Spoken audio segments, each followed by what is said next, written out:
সরস্বতী পূজার আনন্দের শুভ্রতা ও পবিত্রতার আলোকে আজকের এই অনুষ্ঠানে উপস্থিত সম্মানিত বিচারক মণ্ডলী, প্রিয় প্রতিযোগী এবং উপস্থিত শ্রোতারা, আপনাদের সকলকে জানাই সরস্বতী পূজার আন্তরিক শুভেচ্ছা। আমি প্রমা দত্ত, আপনাদের সাথে আছি পুরো অনুষ্ঠান জুড়ে। বিদ্যাদেবী যুব সংঘের 11তম বর্ষ পদার্পণ উপলক্ষে 3 দিনব্যাপী শ্রী শ্রী সরস্বতী পূজার আয়োজন করা হয়েছে। প্রথম দিনের প্রথম অনুষ্ঠান বিতর্ক প্রতিযোগিতা। শুরু করছি আজকের এই বিতর্ক প্রতিযোগিতা। বিতর্ক প্রতিযোগিতা শুরু করার আগে শ্রীমদ্ ভগবদ গীতা থেকে শ্লোক আবৃত্তি করার জন্য আমাদের বিদ্যাদেবী যুব সংঘের লক্ষণ গ্রুপের সদস্য সুমিত দত্তকে অনুরোধ জানাচ্ছি। নমস্কার, বিদ্যাদেবী যুব সংঘের পক্ষ থেকে শ্রী শ্রী সরস্বতী পূজার প্রীতি ও শুভেচ্ছা। ওম তৎসৎ। ওম নমো ভগবতে বাসুদেবায়। ওম নমো ভগবতে বাসুদেবায়। ওম নমো ভগবতে বাসুদেবায়। শ্রেয়ান সধর্ম বিগুণ পরধর্মাচ্ছ অনুষ্ঠিতা সধর্মে নিধনম শ্রেয় পরধর্ম ভয়াবহ। অনুবাদ: স্বধর্মের অনুষ্ঠান দুর্যুক্ত হলেও উত্তম রূপে অনুষ্ঠিত পরধর্ম থেকে উৎকৃষ্ট। স্বধর্ম সাধনে যদি মৃত্যু হয় তাও মঙ্গলজনক, কিন্তু অন্যের ধর্মের অনুষ্ঠান করা বিপজ্জনক। ওম শান্তি, ওম শান্তি, ওম শান্তি। নমস্কার। ধন্যবাদ সুমিত দত্তকে। অনুষ্ঠানের মূল পর্ব শুরু করার আগে আজকে আমাদের মন কিছুটা ভারাক্রান্ত। আমরা অত্যন্ত শ্রদ্ধার সাথে জানাচ্ছি আমাদের বিদ্যাদেবী যুব সংঘের নিবেদিত প্রাণ সদস্য প্রয়াত হৃদয়চন্দ্রশীল, যিনি আজ আমাদের মাঝে নেই। তার স্মৃতি স্মরণে আমরা এখন 1 মিনিট নীরবতা পালন করব।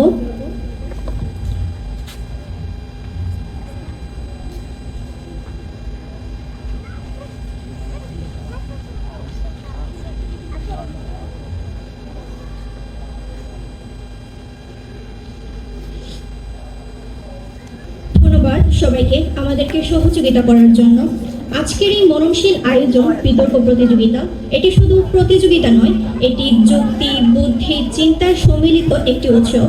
বিতর্ক প্রতিযোগিতা আমাদেরকে শেখায় অন্যকে শোনা, নিজেকে প্রকাশ করা এবং যুক্তিকে সম্মানিত করা। আজকে বিতর্ক প্রতিযোগিতার বিষয় হচ্ছে পারিবারিক শিক্ষার চেয়ে প্রাতিষ্ঠানিক শিক্ষা অধিক কার্যকরী। এই গুরুত্বপূর্ণ প্রাসঙ্গিক বিষয়ের উপর পক্ষে এবং বিপক্ষে দুটি দল তাদের যুক্তি উপস্থাপন করবে। এবারে পরিচয় করিয়ে দিচ্ছি আমাদের বিতর্ক প্রতিযোগিতার বিচারক মণ্ডলীদের সাথে। আজকে বিতর্ক প্রতিযোগিতার বিচারক হিসেবে আছেন শ্রীমতী চম্পা রানী দেব, অতিথি বিচারক হিসেবে আছেন শ্রী বিশাল দেবরায়, সভাপতি হিসেবে আছেন বিদ্যাদেবী যুব সংঘের প্রধান উপদেষ্টা শ্রী কার্তিক মিত্র। এবারে পক্ষ দলে রয়েছেন প্রথম বক্তা হিসেবে প্রীতম দেব, দ্বিতীয় বক্তা হিসেবে রয়েছেন বিশাল দত্ত এবং তৃতীয় বক্তা অর্থাৎ দলনেতা হিসেবে আছেন বাঁধন রায়। অন্যদিকে বিপক্ষ দলে প্রথম বক্তা হিসেবে রয়েছেন স্বর্ণা দত্ত, দ্বিতীয় বক্তা হিসেবে আছেন অর্পিতা দেব এবং তৃতীয় বক্তা অর্থাৎ দলনেতা হিসেবে রয়েছেন পূর্ণিমা রানী বিশ্বাস। আপনাদের সবাইকে সরস্বতী পূজার প্রীতি ও শুভেচ্ছা। এবারে বিতর্ক প্রতিযোগিতার নিয়মাবলীগুলো জানিয়ে দিচ্ছি। বিতর্ক হবে গঠনমূলক এবং যুক্তিখণ্ডনমূলক। প্রতিটি দল 3 জন বক্তা নিয়ে গঠিত। বিতর্কের শুরুতে পক্ষ দলের প্রথম বক্তা ওনার বক্তব্য পেশ করবেন, এরপর বিপক্ষ দলের প্রথম বক্তা ওনার বক্তব্য পেশ করবেন। এভাবে ক্রমান্বয়ে চলবে। গঠনমূলক অংশে প্রত্যেক বক্তা 3 মিনিট 30 সেকেন্ড করে সময় পাবেন। 2 মিনিট 30 সেকেন্ডের সময় বেল বাজানো হবে। বক্তাকে পরবর্তী 1 মিনিটের মধ্যে অবশ্যই ওনার বক্তব্য শেষ করতে হবে। সময় শেষ হওয়ার পর ওনার কোনো বক্তব্য গ্রহণ করা যাবে না। এভাবে গঠনমূলক পর্ব শেষ হওয়ার পর শুরু হবে যুক্তিখণ্ডনমূলক পর্ব। যুক্তিখণ্ডনমূলক পর্বে পক্ষ এবং বিপক্ষ দল উভয় দলের দলনেতা অংশগ্রহণ করবে। প্রথমে পক্ষ দলের দলনেতা ওনার বক্তব্য পেশ করবেন, তারপর বিপক্ষ দলের দলনেতা ওনার বক্তব্য পেশ করবেন। এক্ষেত্রে বক্তারা 2 মিনিট করে সময় পাবেন। 1 মিনিটের সময় বেল বাজিয়ে স্মরণ করিয়ে দেওয়া হবে। পরবর্তী 1 মিনিটের সময় অবশ্যই তাদেরকে তাদের বক্তব্য শেষ করতে হবে। এবার আজকের বিতর্ক প্রতিযোগিতার গঠনমূলক অংশ শুরু করব। প্রথমেই আমি আমন্ত্রণ জানাচ্ছি পক্ষ দলের প্রথম বক্তা প্রীতম দেবকে ওনার যুক্তি উপস্থাপন করার জন্য। মাননীয় বিচারক মণ্ডলী, শ্রদ্ধেয় বিপক্ষ দল ও সম্মানিত উপস্থিত শ্রোতাবৃন্দ, আপনাদের সকলকে আমার আন্তরিক শুভেচ্ছা ও প্রণাম জানাই। আজকের এই বিতর্কের গুরুত্বপূর্ণ বিষয়টি হচ্ছে পারিবারিক শিক্ষার চেয়ে প্রাতিষ্ঠানিক শিক্ষা অধিক কার্যকরী। পক্ষ দলের প্রথম বক্তা হিসেবে আমি আমার বক্তব্য শুরু করতে চাই বাংলা সাহিত্যের এক প্রকময় কবি হরিশ্চন্দ্র মিত্রের এক অমর পঙ্ক্তি দিয়ে। হয়। মাননীয় বিচারক মণ্ডলী, এখানে গুরুত্বপূর্ণ একটি বিষয় হচ্ছে আমি আপনাদের মানে সভাপতি, এখানে বড় হওয়ার অর্থ কেবল নৈতিক বা ভালো মানুষ হওয়া নয়, বড় সেই যে সমাজ জীবনে কার্যকর, যে বাস্তব জীবনে যোগ্য ও সক্ষম। বরং এই কবি 70 বছর আগে উপলব্ধি করেছিলেন। দুঃখজনক হলো সত্য, আমাদের বিপক্ষ দল হয়তো সে বাস্তবতা আজও পুরোপুরি অনুধাবন করতে পারেনি। শ্রদ্ধেয় বিপক্ষ দল, বাংলা বিচারক মণ্ডলী, একটু গভীর লক্ষ্য করলে আমরা ইতিহাসে একটি গুরুত্বপূর্ণ অধ্যায় দেখতে পাই। আজ থেকে প্রায় 100 বছর পূর্বে যখন নারী শিক্ষা প্রায় ঘরের 4 দেওয়ালে সীমাবদ্ধ ছিল, ঠিক তখন বেগম রোকেয়া উপলব্ধি করেছিলেন পারিবারিক শিক্ষা যথেষ্ট নয়, নারীর মুক্তির জন্য প্রয়োজন প্রাতিষ্ঠানিক শিক্ষা। এই শিক্ষাতে তিনি উপলব্ধি করেছিলেন যে নারীদের মুক্তির জন্য গার্লস স্কুল ও গার্লস কলেজ উপস্থাপনা করেন। এখন আমি শ্রদ্ধেয় বিপক্ষ দলের কাছে একটি প্রশ্ন রেখে যেতে চাই, যদি পারিবারিক শিক্ষা যথেষ্ট ও অধিক কার্যকর হতো, তবে বেগম রোকেয়ার মতন এক প্রকাশশীল নারী কেন প্রাতিষ্ঠানিক শিক্ষার প্রয়োজন অনুভব করেছিলেন? আশা করি শ্রদ্ধেয় বিপক্ষ দল প্রশ্নের উত্তরটি দিয়ে যাবেন।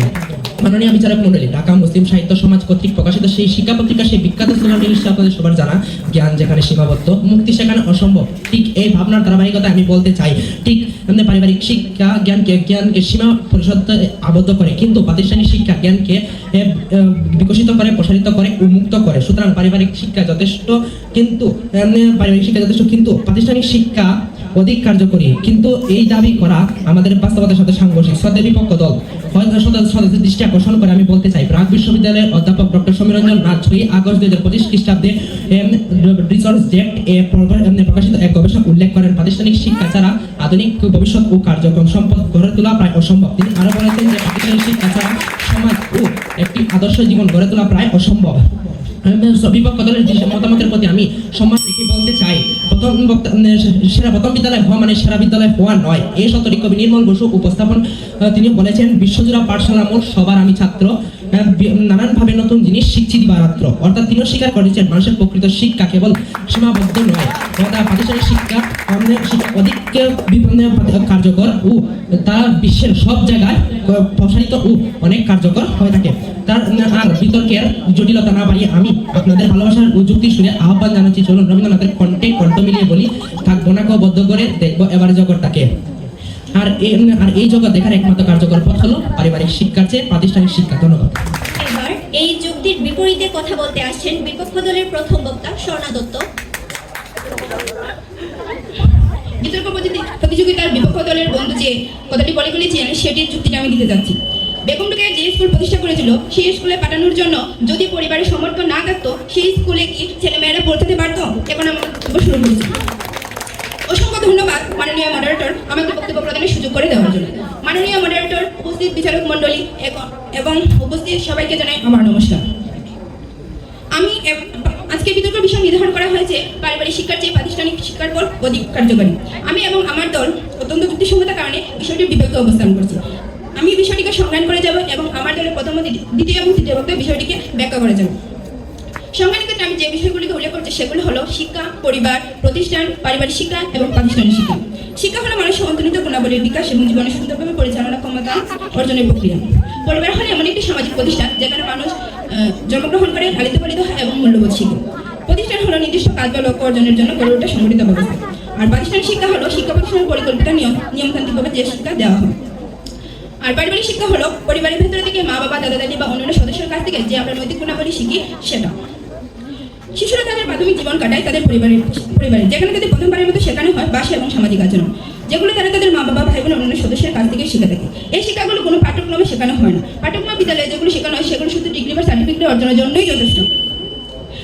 সেখানে শিষ্টাচার, নৈতিক মূল্যবোধ, ভালো মন্দের মিশ্র বা সত্যমিতার পার্থক্য শেখানো হয় না। শিক্ষা হলো মানুষের হওয়ার প্রক্রিয়া। আর মানুষ হওয়ার প্রথম পাঠশালা হলোই পরিবার। আর আমরা জানি যে পরিবার হলো সেই শিক্ষক যেখানে 24 ঘন্টা জীবনের প্রতিটি মুহূর্তে, প্রতিটি ভুলভ্রান্তিতে আমাদের পড়তে হয়। বাস্তব জীবনের সমস্যা মোকাবেলায় পারিবারিক শিক্ষাই বেশি গুরুত্বপূর্ণ, যা প্রাতিষ্ঠানিক শিক্ষা চলতে দিতে পারে না। মাননীয় মডারেটর, আমরা কি এমন শিক্ষিত মানুষ চাই যার হাতে ডিগ্রি আছে কিন্তু বিবেক নেই, যার হাতে জ্ঞান আছে কিন্তু মানবিকতা নেই? আর সমাজের দুর্নীতি, সহিংসতা এবং অবকারের মূল কারণ হলো পারিবারিক শিক্ষার অনুপস্থিতি। আরেকটি গুরুত্বপূর্ণ বিষয় হলো পারিবারিক শিক্ষা আজীবনের জন্য নয়, কিন্তু প্রাতিষ্ঠানিক শিক্ষা সীমাবদ্ধ একটি সময়ের মধ্যে। একটি শিশু স্কুলে যায় কয়েক ঘন্টা, কিন্তু পরিবারে সে বড় হয় দিনের বেশিরভাগ সময়। ফলে চিন্তা, আচরণ এবং ব্যক্তিত্ব গঠনে পরিবারের প্রভাবই সবচেয়ে গভীরস্থায়ী। ইতিহাসে চোখ রাখলে আমরা দেখতে যেমন অনেক মহান ব্যক্তিগণ আছেন যারা প্রাতিষ্ঠানিক শিক্ষার সীমিত কিন্তু তাদের পারিবারিক শিক্ষার সীমিত। এমন ব্যক্তিদের মধ্যে রয়েছেন বেগম রোকেয়া। তিনি শুধু পারিবারিক শিক্ষা শিক্ষিত হয়ে নারী শিক্ষা এবং সমাজ সংস্কারে যে ভূমিকা রেখেছেন তাও তুলনীয়। তিনি প্রাতিষ্ঠানিক শিক্ষা পান কিন্তু পরিবারের থেকে তার দাদার কাছ থেকে ইংরেজি এবং বাংলা শিক্ষা সেখানে ডক্টর এপিজে আব্দুল কালাম, যার কথা আমরা অনেকেই শুনেছি। তিনি ছিলেন ভারতের মিসাইল ম্যান এবং প্রাক্তন রাষ্ট্রপতি, যিনি দারিদ্রের কারণে প্রাতিষ্ঠানিক শিক্ষা সীমিত হলো পারিবারিক শিক্ষার কঠোর পরিশ্রম এবং স্বশিক্ষার মাধ্যমে জ্ঞান অর্জন করে দেশের উন্নয়নে অবদান রাখে। নেলসন ম্যান্ডেলা তার পুত্রীয় শিক্ষা, প্রত্যাগত জ্ঞান, পারিবারিক নেতৃত্ব, সামাজিক ন্যায় বিচারের ধারণা তার রাজনৈতিক ও সামাজিক জীবনে গভীর প্রভাব ফেলেছিল, যা তাকে বর্ণবাদ বিরোধী আন্দোলনে মহান নেতা করে তোলে। তারা মানবতার আলো চড়িয়েছে চরিত্র এবং নৈতিক শিক্ষার মাধ্যমে, কোনো সনদের মাধ্যমে নয়। কিন্তু আমরা দৃঢ়ভাবে পাচ্ছি পারিবারিক শিক্ষা ছাড়া প্রাতিষ্ঠানিক শিক্ষা ধন্যবাদ স্বপ্না দত্তকে। এবার মঞ্চে আসছেন পক্ষ দলের দ্বিতীয় বক্তা বিশাল দত্ত। মাননীয় মঞ্চাধিপর এবং বিজ্ঞ বিচারক মন্ডলী, আজকের পূর্ববর্তী বক্তা অত্যন্ত চমৎকারভাবে প্রমাণ করে গেছেন যে কেন প্রাতিষ্ঠানিক শিক্ষা অধিক কার্যকরী। তার কথা সূত্র দিয়ে যুক্তি পেশ করছি। মাননীয় মডারেটর, আমার প্রতিপক্ষ বন্ধু হয়তো কিছুক্ষণ আগে দাবি করে গেছেন পারিবারিক শিক্ষার মূল শক্তি। আমি তাকে বিনয়ের সাথে একটি প্রশ্ন করতে চাই, পারিবারিক শিক্ষা যদি একজন শিশুকে বড় সম্মান করতে শেখায়, কিন্তু প্রাতিষ্ঠানিক শিক্ষা সেই সময় বৃহত্তর সমাজে কর্মক্ষেত্রে প্রয়োজনীয় সেই পরিবেশে সে কোথায় পরিবার একটি নিরাপদ দুর্গ হতে পারে, কিন্তু সেই দুর্গের ভেতরে বিশ্বজয় রণকৌশল শেখা সম্ভব নয়। তারা এই নৈতিকতা বলেছে, কিন্তু প্রাতিষ্ঠানিক শিক্ষা ছাড়া নৈতিকতা কেবল তাত্ত্বিক থেকে যায়, ব্যবহারিকতা হয় না। মাননীয় মডারেটর, আমি একবিংশ শতাব্দীতে বসবাস করছি। সেই পৃথিবীতে টিকে থাকতে হলে সুশৃঙ্খল পরিবেশ, একজন স্পেশালাইজ স্কিল বিকশিত দক্ষতা প্রয়োজন। একটি প্রাতিষ্ঠানিক শিক্ষা শিক্ষার্থীকে কেবল পড়ায় না, বরং সময়ের সাথে কাজ করতে শেখায়। দলগত সমান ও চাপের মুখে সে কাজ শিক্ষা দেয় এবং আধুনিক কর্পোরেট পেশা শিক্ষা জগতে টিকে থাকার প্রয়োজন হাতিয়ার। পরিবারের শিশু ভুলগুলো অনেক সময় স্নেহের অভিজ্ঞতাতে ক্ষমা করে দেওয়া হয়, কিন্তু শিক্ষা প্রতিষ্ঠানে শিক্ষা নিরপেক্ষভাবে তাকে যুক্তির সাথে লড়াই করে হার জিতে মানসিকতা ও জীবনে কঠিন বাস্তবতা অত্যন্ত সুন্দরভাবে শিখতে সহযোগিতা করে। কম্পিউটার চালাতে শিখতে হবে না, সুসজ্জিত কম্পিউটার ল্যাবে গিয়ে কোডিং করার মাধ্যমে যে শিক্ষা অর্জন করা হয়, সেই শিক্ষা হলো কম্পিউটার শক্তির মূল চালিকা শক্তি। পরিশেষে একটি কথা বলতে চাই, আজকের বিতর্কের প্রতিযোগিতার মূল বিষয়টি ছিল প্রাতিষ্ঠানিক শিক্ষা পারিবারিক শিক্ষার চেয়ে অধিক কার্যকরী। আজকের বিতর্ক প্রতিযোগিতা প্রাতিষ্ঠানিক শিক্ষার একটি ফল। প্রাতিষ্ঠানিক শিক্ষা ছাড়া কোনো কিছুই কোনো সুন্দরভাবে উপস্থাপন করা সম্ভব নয়। একটি রাষ্ট্র গঠন থেকে শুরু করে পরিবার পরিচালনার ক্ষেত্রে পারিবারিক শিক্ষা গুরুত্ব হতে পারে, কিন্তু প্রাতিষ্ঠানিক শিক্ষা অত্যন্ত প্রয়োজনীয়। বর্তমান যুগে চলতে হলে বা বর্তমান যুগে শিক্ষাক্ষেত্রে বা কারিগরি ক্ষেত্রে প্রত্যেকটি ক্ষেত্রে আমাদেরকে ঘরে বসে থাকলে সেই শিক্ষাটা অর্জন করা সম্ভব নয়। তার জন্য আমাদেরকে বাইরে যেতে হবে এবং প্রাতিষ্ঠানিক শিক্ষা অর্জন করার জন্য প্রতিষ্ঠানে যেতে হবে। বিপক্ষ দলের বক্তা হয়তো কিছুক্ষণ আগে বলে গেছেন যে বেগম রোকেয়া স্কুল প্রতিষ্ঠান করার আগে তার পরিবার থেকে শিক্ষা অর্জন করেছেন, কিন্তু তার লক্ষ্য কি ছিল? প্রাতিষ্ঠানিক শিক্ষা প্রতিষ্ঠা করা। যে প্রাতিষ্ঠানিক শিক্ষা লক্ষ্য করার জন্য অবশ্যই তাকে প্রাতিষ্ঠানিকে শিখতে হবে। তারই সাথে সাথে বিপক্ষ দলের বক্তা আরো বলে গেছেন যে ভারতের missile man APJ Abdul Kalam, তিনি পারিবারিক শিক্ষার ফলে দেশে সেবা করার সুযোগ পেয়েছেন। এটি আমি বলবো, কিন্তু সবচেয়ে গুরুত্বপূর্ণ বিষয়টি হলো মিসাইল ম্যান হওয়ার ক্ষেত্রে তিনি গড়ে বেশি কোনো মিসাইল তৈরি করতে পারবে না। তার জন্য তাকে অবশ্যই প্রতিষ্ঠানের মাধ্যমে গিয়ে বা গবেষণার মাধ্যমে প্রতিষ্ঠানে যেতে হবে এবং সেই জ্ঞান অর্জন করার মাধ্যমে তিনি মিসাইল তৈরি করেন বা দেশ পরিচালনা করতে পারবেন। তারই সাথে প্রাতিষ্ঠানিক শিক্ষা সব ক্ষেত্রেই প্রয়োজন। একজন ডাক্তার হওয়া থেকে শুরু করে একজন বিজ্ঞানী এবং একজন রাজনীতিবিদ, সব ক্ষেত্রেই তাকে প্রাতিষ্ঠানিকভাবে শিক্ষিত হতে হবে বা প্রাতিষ্ঠানিকভাবে বাইরে গিয়ে তাকে পরিচর্যার মাধ্যমে, পরীক্ষার মাধ্যমে, গবেষণার মাধ্যমে তাকে কাজগুলো করতে হবে। তা না হলে বিশাল দত্তকে। এবার আমি অনুরোধ করছি বিপক্ষ দলের দ্বিতীয় বক্তা অর্পিতা দেবকে। একটা গাছের শিকড় যদি পচা হয়, তবে সেই গাছে যতই সার দেওয়া হোক না কেন, গাছটি কখনো দীর্ঘস্থায়ী হয় না। প্রাতিষ্ঠানিক শিক্ষা তখনই কার্যকর হবে যখন পারিবারিক শিক্ষা সেখানে প্রস্ফুটিত। ধন্যবাদ মাননীয় মডারেটর আমাকে বক্তব্য প্রদানের সুযোগ করে দেওয়ার জন্য। মাননীয় মডারেটর, বিজ্ঞ বিচারক মণ্ডলী, আমার প্রতিপক্ষ বন্ধুরা এবং উপস্থিত সকলকে জানাই আমার আন্তরিক শুভেচ্ছা ও নমস্কার। আজকে বিতর্কের বিষয় নির্ধারিত হয়েছে পারিবারিক শিক্ষার চেয়ে প্রাতিষ্ঠানিক শিক্ষার ফল অধিক কার্যকরী। বিষয়টির বিপক্ষে অবস্থান করছি। মাননীয় মডারেটর, শিক্ষা বলতে কি বোঝায়? শিক্ষা বলতে শুধু সার্টিফিকেট আর ডিগ্রি অর্জন করাকেই বোঝায় না। শিক্ষা মানে মানুষের মতো মানুষ হয়ে ওঠা, যেখানে থাকবে সততা, ন্যায়পরায়ণতা এবং সম্প্রীতি। আজকে আমি কিছু বিশেষ প্যারামিটারের মাধ্যমে বিষয়টি সততা প্রমাণ করে দিয়ে যাব। প্রথমে যে দাবির কথা বলবো, আমরা শিক্ষার সূচনা পরিবার থেকে। একটা শিশুর জন্মের পর থেকে যে স্থানে আচরণ সংস্কৃতি শেখে তা হলো পরিবার। প্রাতিষ্ঠানিক শিক্ষা সবার নাগালে থাকে না। পরিবার ঠিক না থাকলে, সমর্থন না থাকলে অনেক ছেলে মেয়ে প্রতিষ্ঠানে যেতেই পারে না। সেখানে প্রাতিষ্ঠানিক শিক্ষা আসলো কোথা থেকে? মাননীয় মডারেটর, তাই আমরা বলি পারিবারিক শিক্ষা অধিক গুরুত্বপূর্ণ।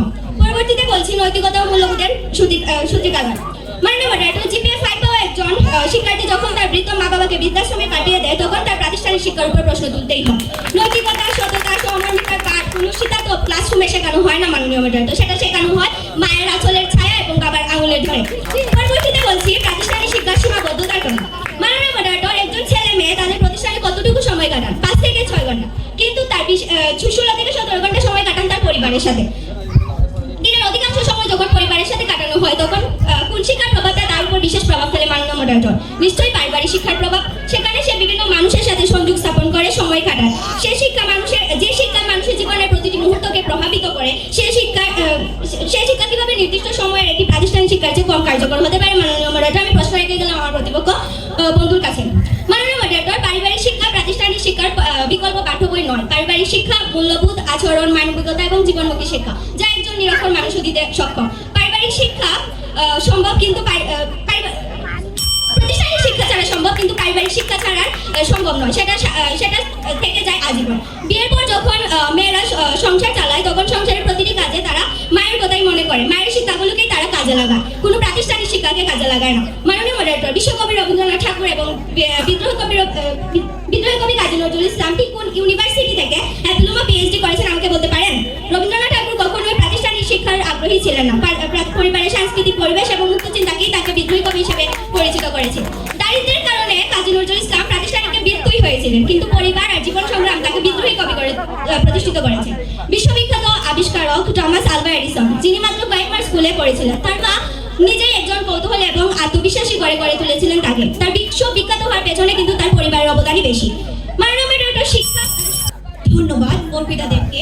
এবার মঞ্চে আসছেন পক্ষ দলের তৃতীয় বক্তা বাঁধন রায়। সম্মানীয় সভাপতি, বিজ্ঞ বিচারক মণ্ডলী, আমার সম্মানিত প্রতিপক্ষ এবং উপস্থিত প্রিয় শ্রোতাগণ, সবাইকে আমার আন্তরিক শুভেচ্ছা ও অভিনন্দন। আজ আমি যে বিষয়ের পক্ষে দাঁড়িয়েছি তা হলো পারিবারিক শিক্ষার চেয়ে প্রাতিষ্ঠানিক শিক্ষা অধিক কার্যকরী। আমি এই প্রস্তাবনার পক্ষে দৃঢ়ভাবে অবস্থান করছি। প্রথমে একটি বিষয় পরিষ্কার করতে চাই যে আমরা পারিবারিক শিক্ষার গুরুত্ব অস্বীকার করছি না, কিন্তু বিতর্কের বিষয় গুরুত্ব নয়, বিষয় হলো কার্যকারিতা। তাই আমি এই সংজ্ঞা দিচ্ছি, কার্যকারিতা শিক্ষা হলো যা সবার জন্য সমান সুযোগ তৈরি করে, বাস্তব দক্ষতা উৎপাদন করে, পরিমাপযোগ্য ও যাচাইযোগ্য ফল দেয়, মানুষকে সমাজ ও রাষ্ট্রে কার্যকর করে তোলে। এই চারটি মানদণ্ডে বিচার করলে দেখা যায় যে প্রাতিষ্ঠানিক শিক্ষা ব্যবস্থা নির্ভর ও শক্তিশালী। এখানে আমি একটি কথা বলতে চাই, ভালো মানুষ করা যায় পরিবারে, কিন্তু দক্ষ মানুষ করা যায় প্রাতিষ্ঠানিক। আর বিতর্কটা দক্ষতা ও কার্যকারিতায় নিয়ে। প্রথম যুক্তি, পারিবারিক শিক্ষা পরিবার ভেদে ভিন্ন। কারো পরিবার শিক্ষিত, কারো পরিবার অশিক্ষিত, ফলে এটি অস্ত্র ও অনিয়ন্ত্রিত ব্যবস্থা। কিন্তু প্রাতিষ্ঠানিক শিক্ষা নির্দিষ্ট পাঠ্যক্রম, প্রশিক্ষিত শিক্ষক ও রাষ্ট্রের নিয়ন্ত্রণের মাধ্যমে ভিত্তি নিশ্চিত করে। একটি পরিবারের নৈতিকতা শেখাতে পারে, কিন্তু বিজ্ঞান প্রযুক্তিকে শেখাতে পারে প্রাতিষ্ঠানিক শিক্ষা। পারিবারিক শিক্ষা কখনো পরীক্ষা নেই, কখনো সার্টিফিকেট নেই কোনো মানদণ্ড, কিন্তু কার্যকারিতা শিক্ষা কোনো উপায় নেই। কিন্তু প্রাতিষ্ঠানিক শিক্ষার পরীক্ষা, গ্রেডিং, দক্ষতা মূল্যায়ন আছে যা কার্যকারিতা নিশ্চিত করে। অনেক সময় অনেক কুসংস্কার শেখায়, কিন্তু প্রাতিষ্ঠানিক শিক্ষা কোন কুসংস্কার শেখায় না, শিখায় কিভাবে জীবনে বাঁচতে হয়, জীবনকে কিভাবে উন্নত করতে হয়, জীবনকে কিভাবে নির্দিষ্ট লক্ষ্যে পৌঁছাতে হয়। রাষ্ট্র, সমাজ কিংবা বিশ্ব কোথায় পারিবারিক শিক্ষার কোনো যোগ্যতা নেই। চাকরি, উচ্চশিক্ষা, গবেষণা গ্রহণযোগ্যতা পায় কেবল প্রাতিষ্ঠানিক শিক্ষা। আমার কিছুক্ষণ আগে প্রতিপক্ষ দলের বিতর্ক হয়ে গেছেন যে বিয়ে করতে হলে শুধু পারিবারিক শিক্ষাটাই গুরুত্ব দেওয়া হয়। তাহলে আমি বলতে চাই, কেন বিয়ের আগে দেখা হয় যে মেয়েটা শিক্ষিত কিনা অশিক্ষিত? আমাকে প্রশ্নটা রয়ে গেল। আরেকটি প্রশ্ন করতে চাই, যদি পারিবারিক শিক্ষা অধিক কার্যকর হয় তবে রাষ্ট্র, ডাক্তার, ইঞ্জিনিয়ার ক্ষেত্রে কেন প্রাতিষ্ঠানিক শিক্ষার সার্টিফিকেট দরকার হয়? এসব শর্ত পূরণ করলে দেখা যায় শুধুমাত্র প্রাতিষ্ঠানিক শিক্ষায় অধিক কার্যকরী। অতএব নিঃসন্দেহে প্রমাণিত পারিবারিক শিক্ষার চেয়ে প্রাতিষ্ঠানিক শিক্ষা অধিক কার্যকরী। ধন্যবাদ সবাইকে। ধন্যবাদ বাঁধন রায়কে। এবার বিপক্ষ দলের তৃতীয় বক্তা পূর্ণিমা রানী বিশ্বাসকে মঞ্চে স্বাগত জানাচ্ছি। নেলসন ম্যান্ডেলা বলেছিলেন, পরিবর্তনের সবচেয়ে বড় শক্তিশালী অস্ত্র হলো শিক্ষা, যে শিক্ষা শুরু হয় ঘরের ভিতর থেকে। ধন্যবাদ মাননীয় মডারেটর আমাকে বক্তব্য প্রদানের সুযোগ করে দেওয়ার জন্য। মাননীয় মডারেটর, বিচারক মণ্ডলী এবং যারা দেখছেন শুনছেন সবাইকে আমার নমস্কার। বিতর্ক চলছে এবং বিতর্কে নির্ধারিত বিষয়টি হলো পারিবারিক শিক্ষার চেয়ে প্রাতিষ্ঠানিক শিক্ষা অধিক কার্যকরী। মাননীয় মডারেটর, আজকে আমরা শুধু শিক্ষা নিয়ে কথা বলছি না, কথা বলছি মানুষ তৈরি হওয়ার কারখানা নিয়ে। মাননীয় মডারেটর, শিক্ষা মানে শুধু সার্টিফিকেট অর্জন, বিভিন্ন পেশায় চাকরি করে না, শিক্ষা মানে মানুষের মতো মানুষ হয়। সেই মূল্যবোধ পারিবারিক শিক্ষায় যে মূল্যবোধ, সত্যতা, নৈতিকতা এবং শ্রদ্ধাবোধ, এইগুলো শিখে মানুষকে মানুষ বানায় কে? পরিবার। মাননীয় মডারেটর, বাস্তব জীবনের প্রতিটি সমস্যা মোকাবেলায় পরিবারের শ্রেষ্ঠ ভূমিকা পালন করে। নারীদের সম্মান দেওয়ার সময় কোনো প্রাতিষ্ঠানিক শিক্ষায় কাজে আসে না, বা কোনো পরীক্ষার প্রশ্ন আসে না, সেখানে কাজ করে ছোটবেলায় পরিবারের শেখানো নৈতিকতা। একটা পরিবারে একজন মানব শিশুকে জন্মলগ্ন থেকে তার ভালো দিকগুলোকে যেমন বেড়ে তোলা হয়, ঠিক তেমনই খারাপ দিকগুলোকে সূর্য দেওয়া হয়। কিন্তু সেখানে একটা প্রতিষ্ঠান মাত্র 5 থেকে 6 ঘন্টা ক্লাসের মাধ্যমে কিভাবে সেই ভালো মন্দের শিক্ষাটা দিয়ে মাননীয় মডারেটর? অবশ্যই সেই ভালো মন্দের শিক্ষাটা একটা সন্তান তার পরিবারেই পেয়ে থাকে। মাননীয় মডারেটর, আবরার ফাহাদ হত্যা ঘটনাটা নিশ্চয়ই তারা অজানা নয়। তাকে কারা হত্যা করেছিল? একটা স্বনামধন্য বিশ্ববিদ্যালয়ে পড়ুয়া, বুয়েটে পড়ুয়া স্টুডেন্টরা, তাদের কাছের বন্ধুরা। কেন? তারা তো তাদেরকে প্রাতিষ্ঠানিক শিক্ষার ঘাটতি ছিল, প্রাতিষ্ঠানিক কম ছিল, সেখানে ছিল প্রাতিষ্ঠানিক শিক্ষা যথেষ্ট পরিমাণ ছিল, কিন্তু পারিবারিক শিক্ষার অনুপস্থিতি ছিল। তাই তারা হত্যার মতো ঘৃণ্য একটি কাজে লিপ্ত হয়েছিল। তাদের যদি শেখানো হতো যে পারিবারিক শিক্ষা যদি শেখানো হতো, তাহলে তারা বুঝতো যে ভিন্নতা মানে শত্রু নয় এবং মানুষ মানে বস্তু নয়, মানুষ মানে সম্মান। মাননীয় মডারেটর, কথা বলছি কালসিন্দুর গ্রামের কথা, যেখানে উঠে এসেছে সানজিদা, উঠে এসেছে মারি, উঠে এসেছে আঁখি খাতুন। বাংলাদেশের পুরুষ ফুটবল লিগের র্যাঙ্কিং 214, কিন্তু তারপরে আমরা ফুটবল দলে আনন্দ পাচ্ছি। তার জন্য কারণ সেই মারিয়াদের হাতে 16 অনন্ত ট্রফিটি দেখে, কারণ সেখানে ছিল দিনমজুর বাবা এবং পরিচারিকা মায়ের সমর্থন এবং শিক্ষা। মাননীয় প্রতিপক্ষ দলের বন্ধু বলে গেছেন যে প্রাতিষ্ঠানিক শিক্ষা নির্দিষ্ট। আচ্ছা, প্রতিষ্ঠান বদল হয় নাকি পরিবার বদল হয়? পরিবার সবসময় একই থাকে, কিন্তু প্রতিষ্ঠান বয়সের সাথে সাথে পরিবর্তন হয়। সেখানে প্রাতিষ্ঠানিক শিক্ষা কখনোই নির্দিষ্ট নয়। সেখানে বিভিন্ন ধরনের একজনের পর একজন শিক্ষক আসে এবং সেটি তার শিক্ষার ধরন বিভিন্ন রকম হয়। সেখানে প্রাতিষ্ঠানিক শিক্ষা স্থির থাকে না। মাননীয় মডারেটর,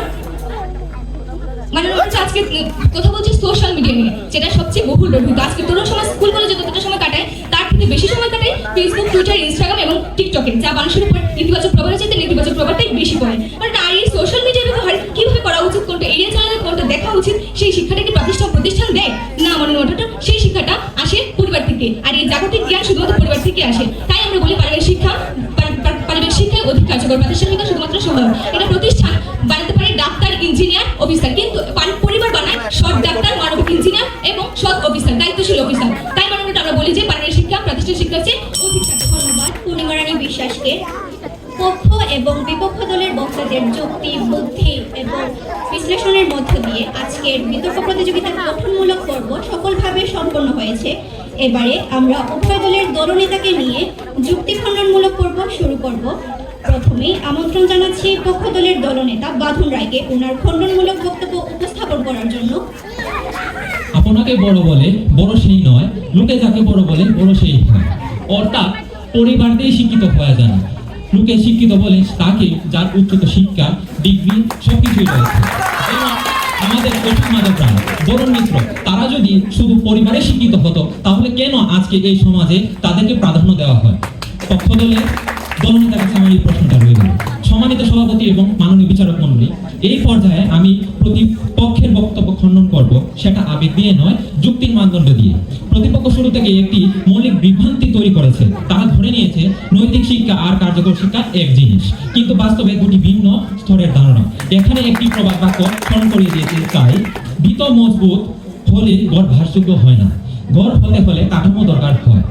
পারিবারিক শিক্ষা হতে পারে ভিত, কিন্তু কাঠামো তৈরি করে প্রাতিষ্ঠানিক শিক্ষা। দ্বিতীয়ত, প্রতিপক্ষ ব্যক্তি নির্ভর উদাহরণ দিচ্ছে, কিন্তু পরিবার ভালো শিক্ষা দেয়, ভালো অস্বীকার করছি না। কিন্তু বিতর্কটা পরিবার দিয়ে না, বিতর্কটা হলো পুরো সমাজ দিয়ে। আজকে যে দলনেতা সোশ্যাল মিডিয়ার কথা বললো, সেটা আজকের মূলত বিষয় না। আজকের বিষয় হচ্ছে পরিবার, কিন্তু পরিবার থেকে প্রাতিষ্ঠানিক শিক্ষা গুরুত্ব। যে শিক্ষা ব্যক্তি নির্ভর, তার সমাজ পরিচালনার জন্য কার্যকর হতে পারে না। তৃতীয় প্রতিপক্ষ হচ্ছে শিক্ষা পরিমাপ করা যায় না, আমরা একমত। কিন্তু প্রশ্নটা শিক্ষা নয়, প্রশ্নটা হচ্ছে কার্যকারিতা, আর কার্যকারিতা পরিমাপ করা যায় না। সবশেষে মাননীয় সভাপতি এবং বিচারক মণ্ডলী, আমি একটি প্রশ্ন করতে চাই, কার্যকারিতা যদি প্রমাণযোগ্য না হয়, তবে সেটাকে কার্যকর বলবো কিভাবে?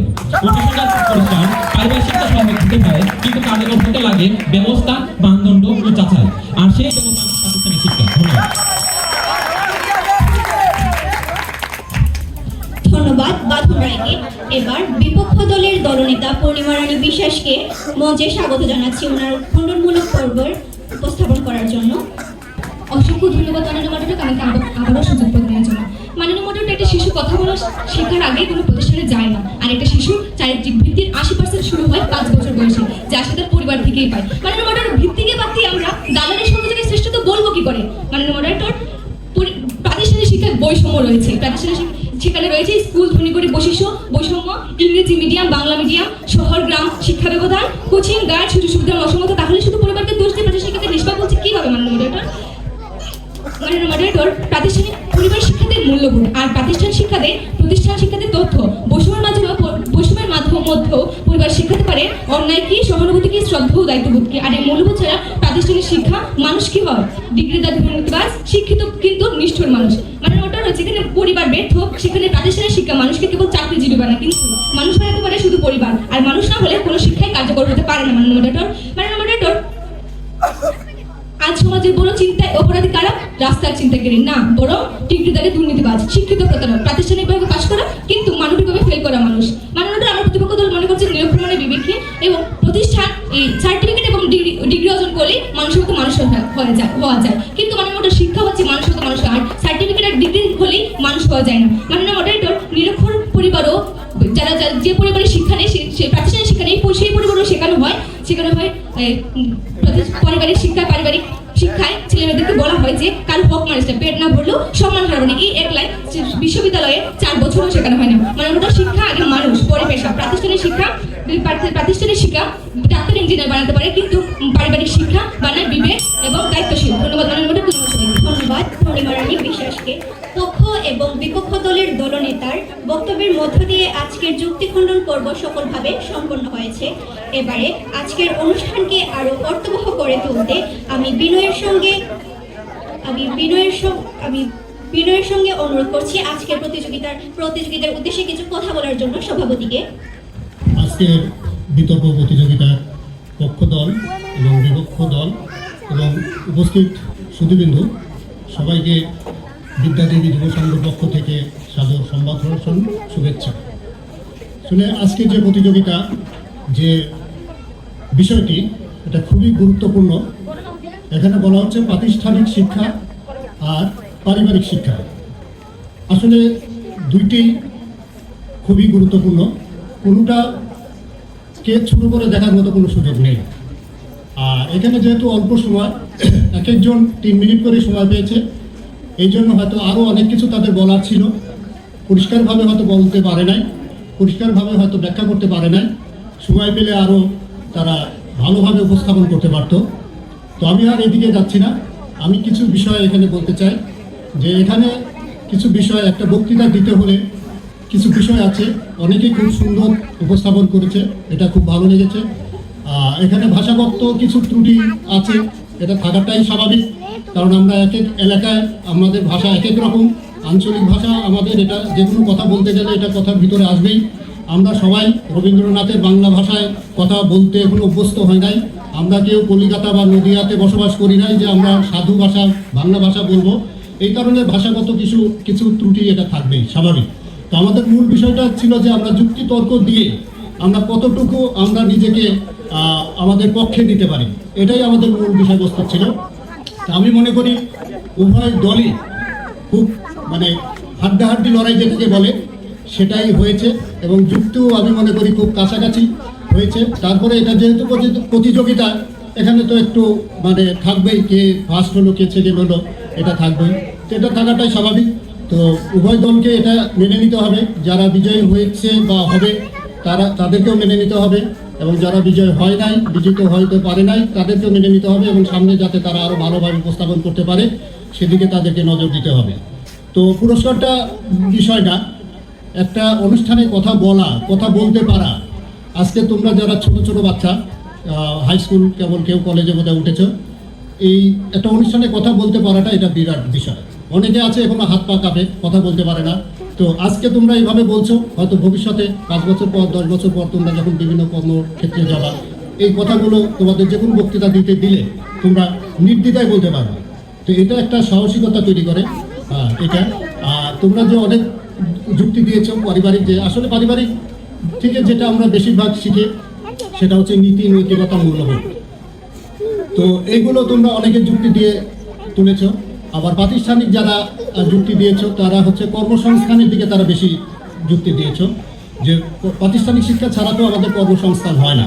চাকরি বলো, বিভিন্ন চাকরি বাকরি, অর্থ উপার্জন, এগুলো করতে হলে প্রাতিষ্ঠানিক শিক্ষারও প্রয়োজন আছে। অর্থাৎ দুইটারই প্রয়োজন আছে। একজন ভালো মানুষ যেমন দরকার, তেমনি আবার বেঁচে থাকতে হলে কর্মও দরকার। দুইটারই প্রয়োজন আছে। দুইটার সংমিশ্রণেই আসলে একজন ভালো সমাজ, একজন ভালো মানুষ তৈরি হতে পারে। তো আমি তারপরে বলবো, তোমরা খুব ভালো যুক্তিতর্ক দিয়েছ। তোমাদের উভয় দলকে আমাদের পক্ষ থেকে অনেক অনেক শুভেচ্ছা, স্বাগত।